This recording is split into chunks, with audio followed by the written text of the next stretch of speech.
Olá, seja bem-vindo. Você está na TV Postos, programa Direitos e Deveres. Eu sou Carlos Camargo. Vou deixar para você aqui os contatos, o endereço do escritório jurídico Dr. Vanderlei de Mello.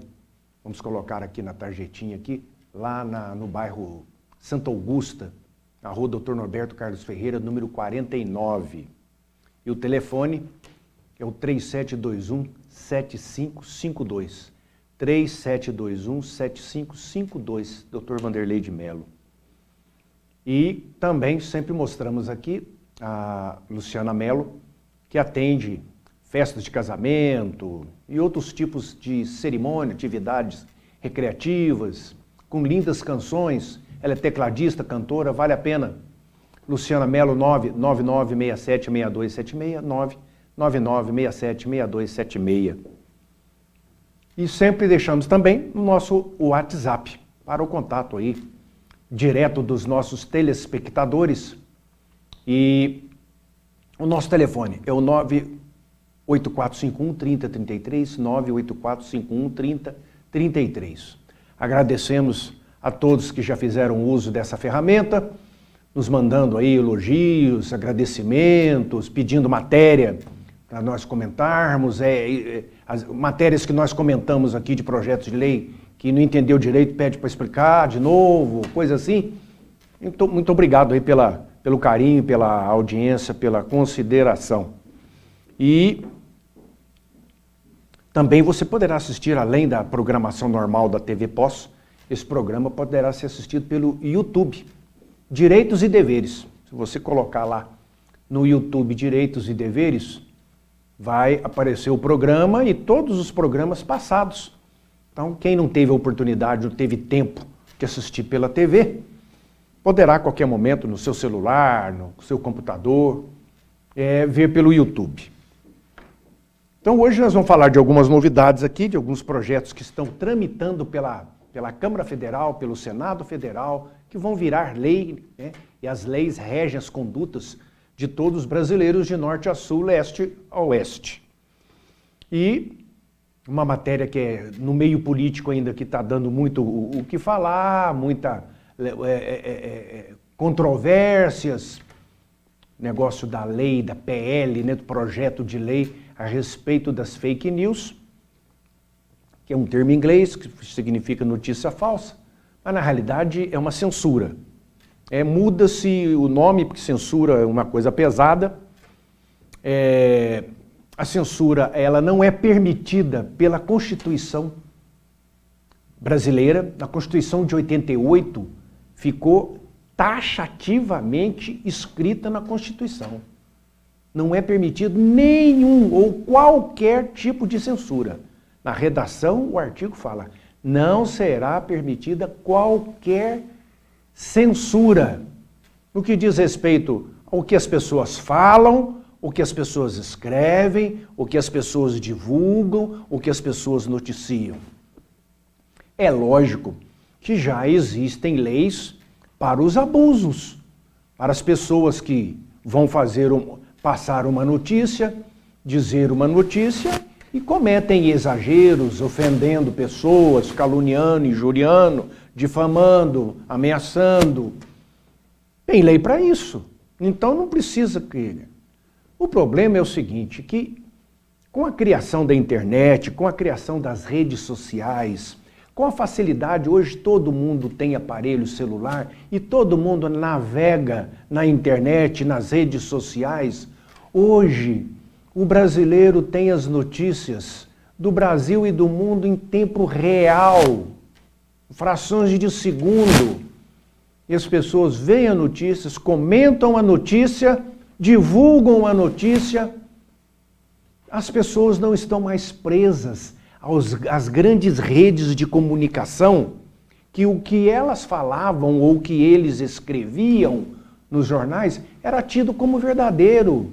Ninguém discutia, aquilo vinha de cima para baixo. Com a criação da internet, isso ampliou. Então, quando um órgão de comunicação de grande audiência diz uma matéria, é fácil uma pessoa descobrir se aquilo não é verdade, coloca na internet. Olha lá, mentiu, aumentou, diminuiu, não é verdadeiro, está puxando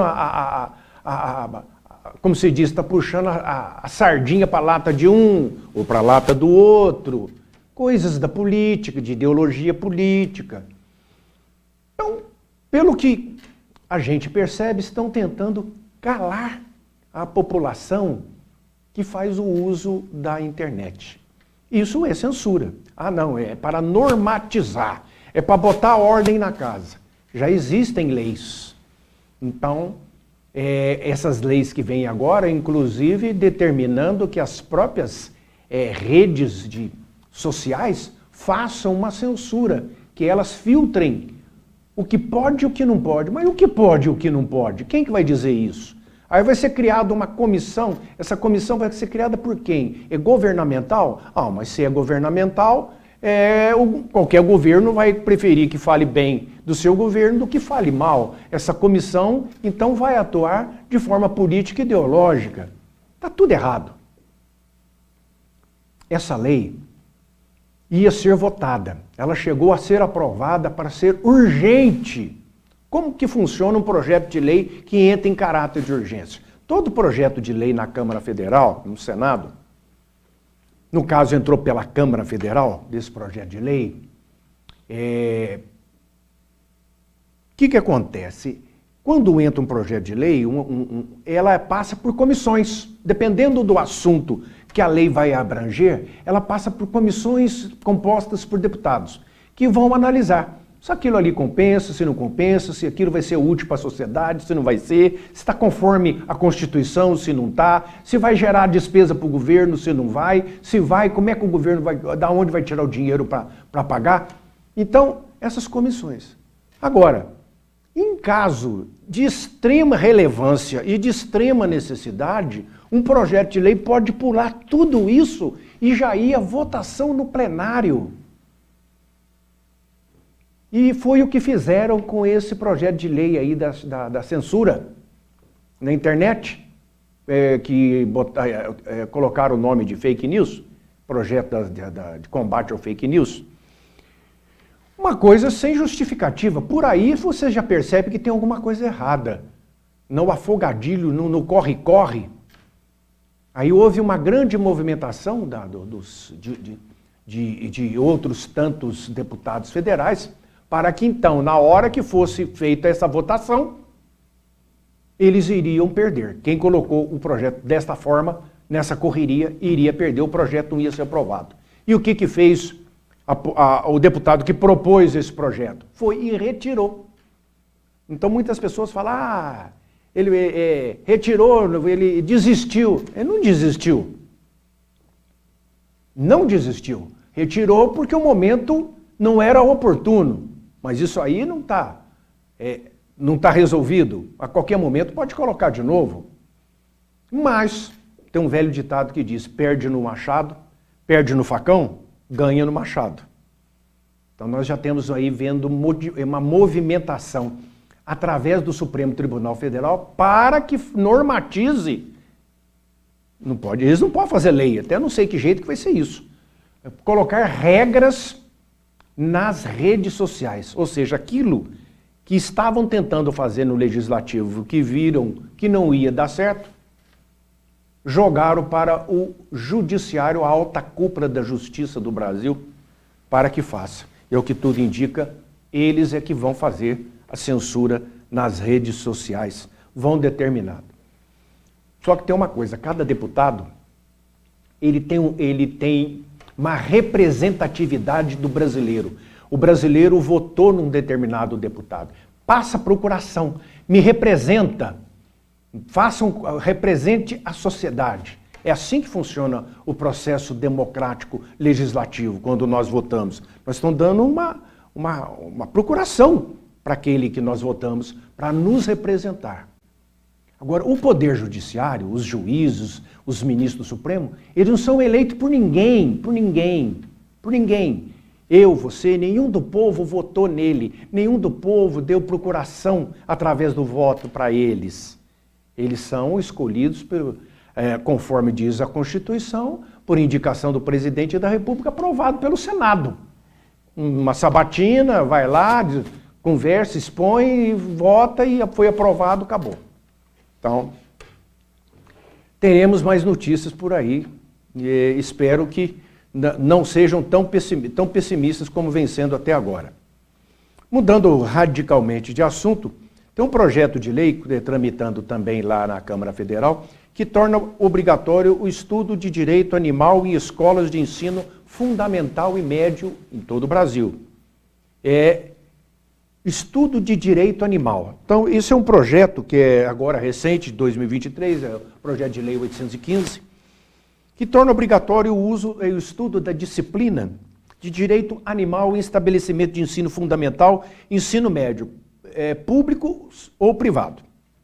A proposta conceitua o direito animal como uma disciplina da área de ciências humanas e sociais aplicadas, dedicada a estudar os animais não humanos como sujeitos de direitos, reconhecendo a sua natureza biológica e emocional, bem como a sua senciência, que é a capacidade de sentir.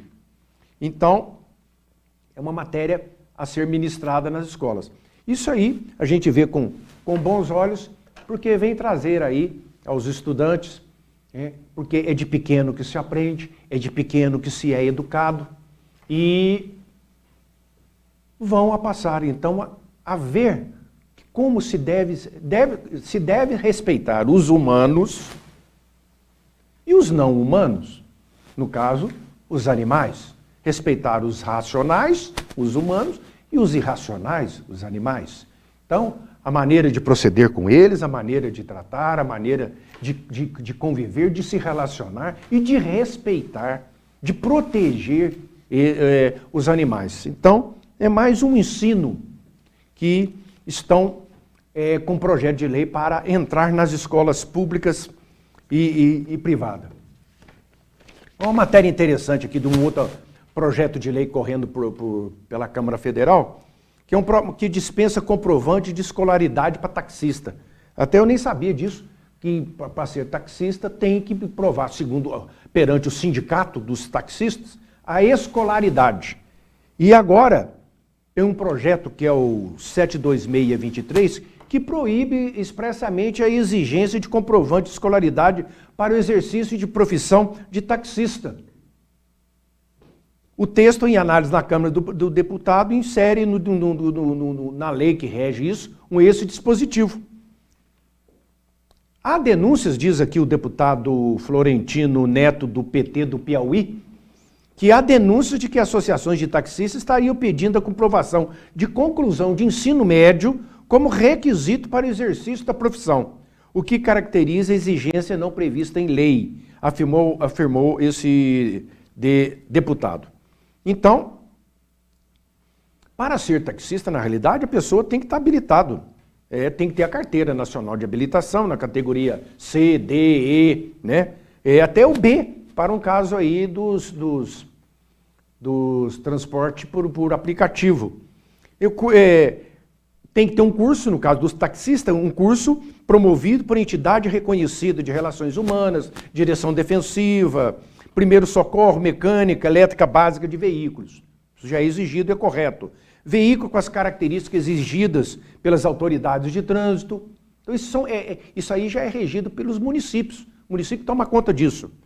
Inscrição no Instituto Nacional de Seguridade Social, que é o INSS, e carteira de trabalho e previdência social, se for empregado.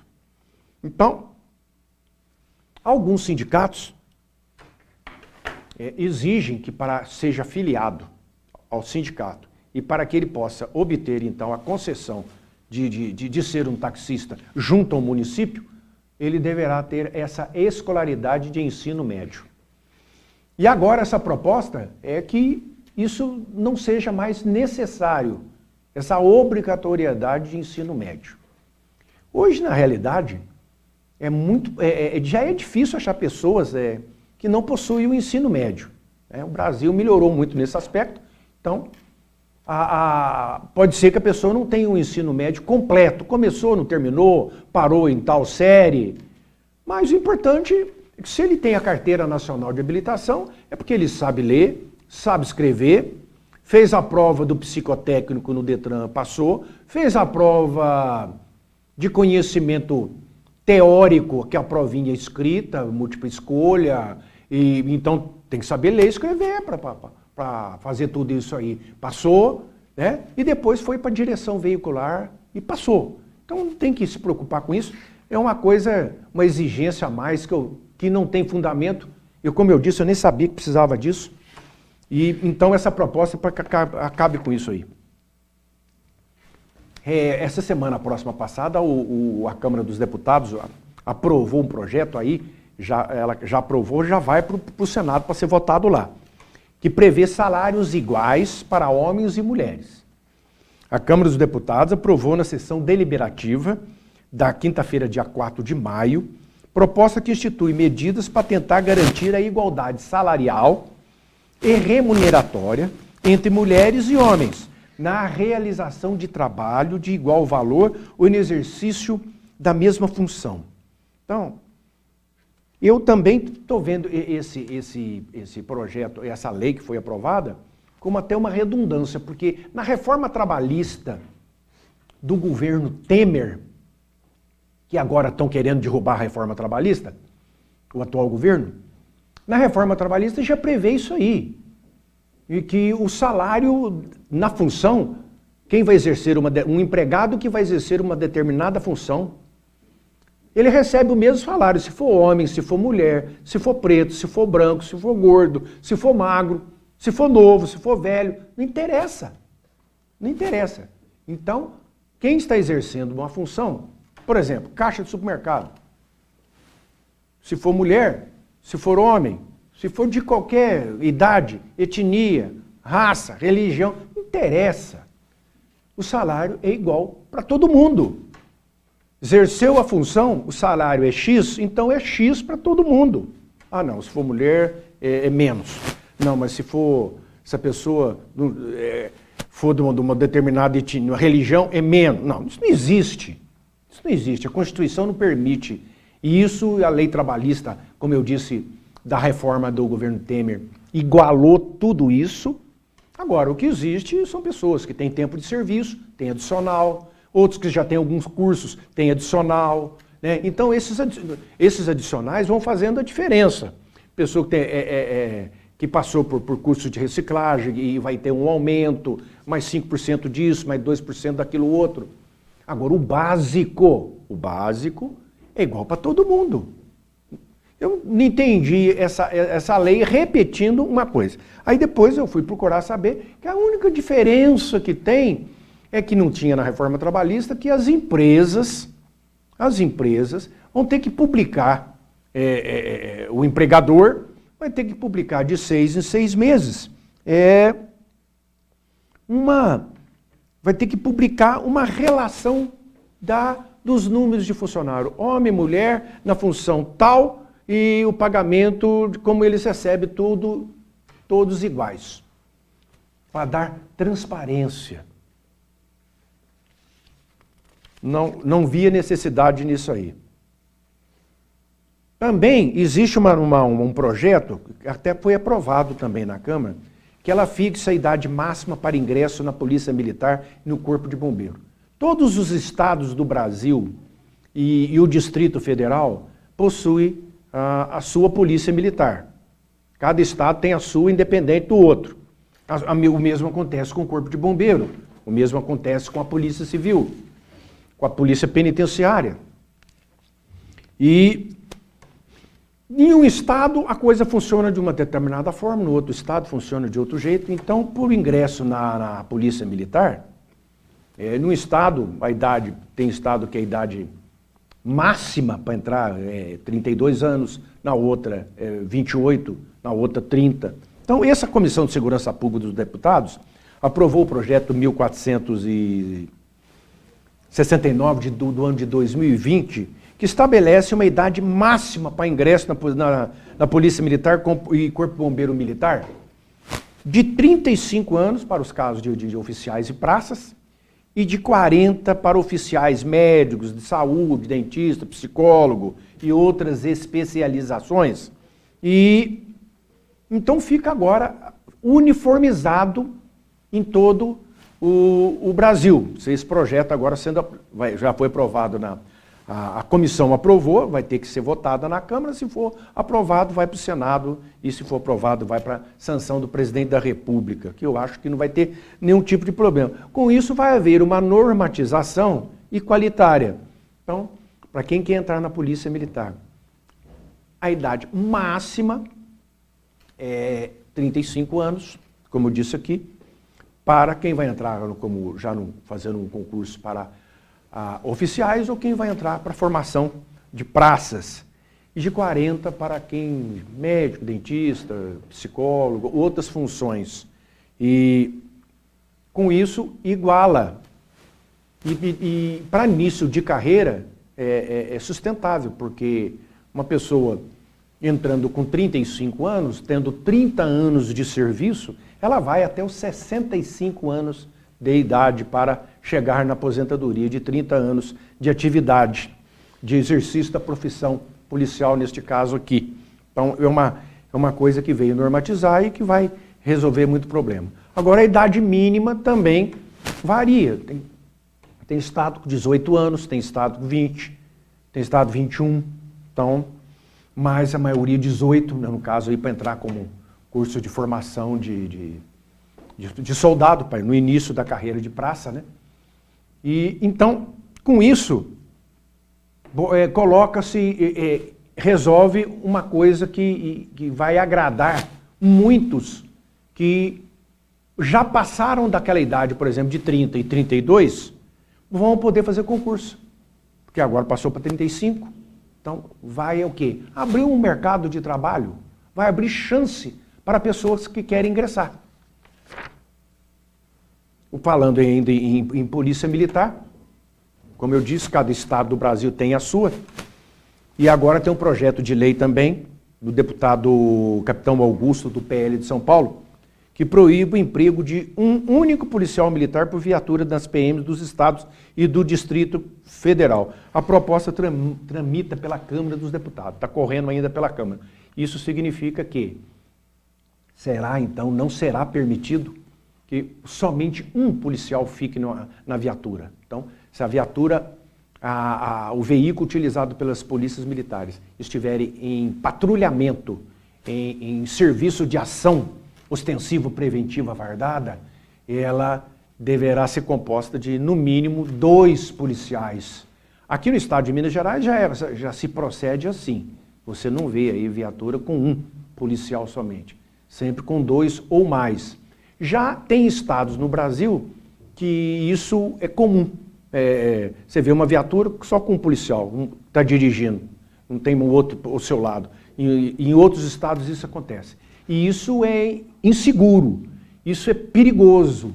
Então, agora com essa norma, nenhum estado mais será permitido manter um policial somente na viatura policial em serviço como eu disse, em patrulhamento, em radiopatrulha, essas coisas. Também é uma matéria que veio normatizar no Brasil inteiro. Não fica, um faz de um jeito, outro estado faz de outro, outro faz de outro, e o motivo aqui é segurança para a vida e a saúde do policial que está sozinho ali na viatura, e no caso dele precisar intervir em alguma coisa, estando sozinho, poderá pouco fazer. Acertada esse projeto de lei, já que a gente volta.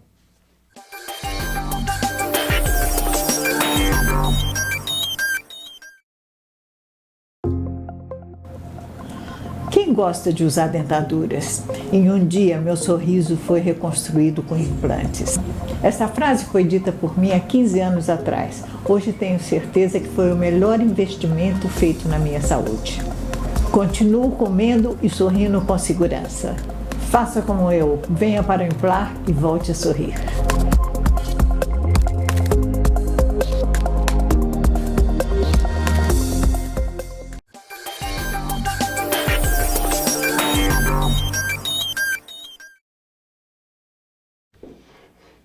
Ok, estamos de volta.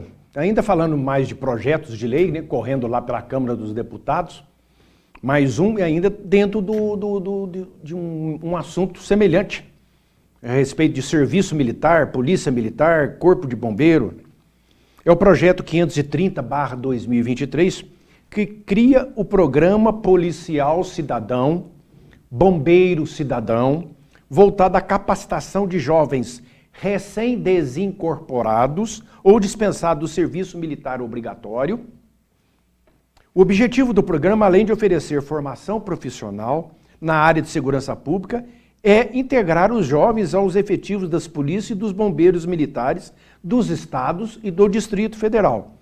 Essa proposta tramita na Câmara dos Deputados. Então, o que a gente tem? É um aproveitamento, uma abertura do mercado de trabalho para jovens, 18, 19, 20 anos, que ingressaram no serviço militar obrigatório, depois que cumpriram o serviço, né, através de tiro de guerra, unidade militar, no caso da Marinha, do Exército, da Aeronáutica, e cumpriu o tempo. Ele dá baixa, sai, e ele teve nesse tempo, naquele local, um ganho de conhecimento, de treinamento, manejo e emprego de arma de fogo, disciplina, hierarquia, conhecimento geral, com história do Brasil, tanta coisa. É uma escola. É um ano muito, muito forte esse serviço militar obrigatório, que é uma pauta, uma grade de atividade intensa e sugere um ganho muito grande de conhecimento, de cultura, treinamento físico, mental, a esses jovens. E eles saem, e aqui fora eles vão aproveitar isso aonde? Aí que mora o perigo. O que está acontecendo?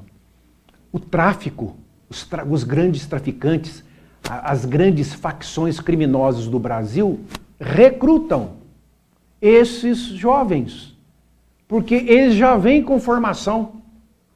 Então eles vão fazer parte de um outro grupo militar, no caso milícia, no caso facção, um grupo paramilitar, porque eles vêm novinho, com saúde e recebe e com treinamento, conhecimento de tática militar, conhecimento de manejo e emprego de arma de fogo. Então eles são peças valiosas para o crime organizado e vão a praticar, serem convencidos, arregimentados a praticarem assaltos a bancos, caixas de banco, carro forte. Então a gente vê nesses assaltos cinematográficos, você vê que os elementos, aquelas pessoas têm conhecimento do que eles estão fazendo. É uma coisa muito bem planejada, arquitetada, que as pessoas ali não são... Ninguém ali é marinheiro de primeira viagem. Então, o importante desse projeto é que ele vai acabar com isso, ou minimizar, na maior parte possível, levando esses jovens para as polícias militares, para os corpos de bombeiro militares. Por quê? Porque eles já têm um diferencial. Então, um curso de formação deles, por exemplo, numa polícia militar, num bombeiro que leva aí um tempo grande, como eles já têm todo esse conhecimento, é somente uma adaptação daquelas normas da nova casa, do novo sistema que está ingressando. E eles poderão, então, praticar atividades que poderão auxiliar toda a corporação, e aqueles outros que têm o verdadeiro treinamento da caserna, da casa, da formação, é que vão para o fronte, que vão para as ações, no caso do Corpo de Bombeiro, no caso das polícias militares dos estados e do Distrito Federal. E esses outros vão fazer atividades mais de retaguarda, de outros tipos de atividades. Com isso ganha todo mundo, porque hoje a abertura de concurso, até ter autorização para o concurso, vai fazer as provas, depois ainda vai ter o curso de formação, e a necessidade é muito grande. Todas as polícias do Brasil estão carentes de contingente. Tá todo mundo reclamando, está faltando funcionário, está faltando funcionário, está faltando funcionário. Muito boa essa proposta. E eu acho que também ela vai ser não vai ter essa dificuldade em ser aprovada. Porque, na realidade, isso não vai nem gerar despesa. Vai até economizar despesa. E o mais importante, como eu disse, é oferecer mercado de trabalho aos jovens. E nós tivemos, agora no mês de maio, nós temos aí uma tal campanha amarelo, a campanha do amarelo. Isso aí é com relação a acidentes de trânsito. Então, o Senado Federal, a Praça dos Três Poderes em Brasília ficou com a luz amarela ligada à noite, Palácio do Governo. As polícias militares rodoviárias dos estados, Polícia Rodoviária dos Estados, Polícia Rodoviária Federal, com aí blitz, intensificando campanhas educativas, reeducativas aos motoristas, visando diminuir o número de acidentes de trânsito que no Brasil ainda continua enorme. E principalmente de motos, que vem aumentando dia a dia, ano a ano, porque esse volume de veículos cada vez é maior pelas rodovias e pelas ruas da cidade. E trazendo aí transtornos de toda a ordem, acidentes com vítima fatal, com sequelas irreversíveis, com custo para o governo, a pessoa que perde praticamente a sua mobilidade, a família que perde o seu familiar, e por aí afora. Então, essa campanha é para conscientizar. Então, é o tal conhecido como o Maio Amarelo. Obrigado pela atenção, um grande abraço, fiquem com Deus.